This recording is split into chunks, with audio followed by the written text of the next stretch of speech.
Hello, this is John Gilbert, one of the advisors at Security First Asset Management, with a weekly market update for you.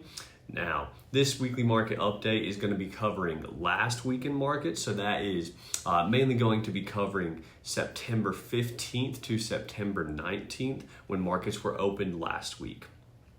Before we get into that weekly market update, just want to announce some upcoming events that we have here.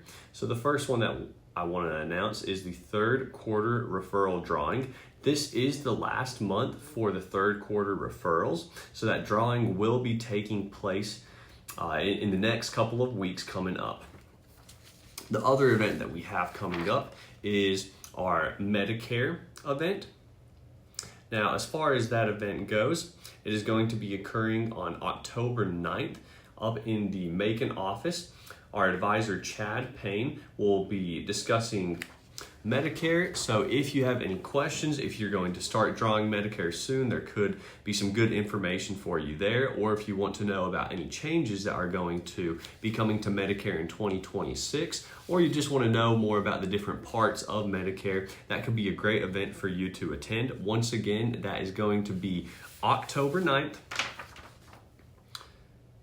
In the Macon office at 5:45 p.m. Please let us know if you would like to attend that event. Alrighty, so getting on to the markets. The big news in markets last week was on Tuesday and Wednesday, that's September 16th and 17th, the Federal Reserve Open Market Committee had a meeting.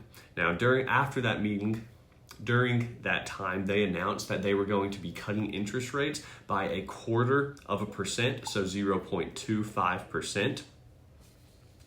So that takes rates from their current level of being between 4.25 and 4.5% to currently, after that interest rate cut, of 4% to 4.25%.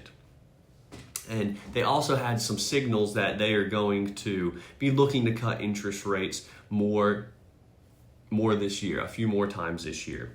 Now, in a statement that they made at the Federal Open Market Committee meeting, they noted that higher inflation and rising unemployment were risks to both sides of its dual mandates to maintain maximum employment and stable prices, but they stated that it judged downside risks to employment have risen, which is the central bank's way of saying that it's worried that a further slowdown in hiring or an acceleration in layoffs could potentially spark a recession. So they are concerned about that. Now, as I previously mentioned, they also indicated that they are anticipating to make 2 further quarter percentage rate cuts before the end of the year. Obviously, this changes as more data comes out, but currently they're expecting 2 further rate cuts to happen before the end of the year. Now, on this news and just with interest rates being cut and anticipating more interest rate cuts to be coming soon, markets popped on this news, right? It was an excellent week for domestic equity indexes, and all of the major domestic equity indexes rose to record highs last week. Now, small cap stocks, which are often more sensitive to interest rate movements than larger companies, they finished the week up 2.16%. The NASDAQ composite finished the week up 2.21%, and the S&P 500 and Dow Jones Industrial Average added 1.22% and 1.05% respectively.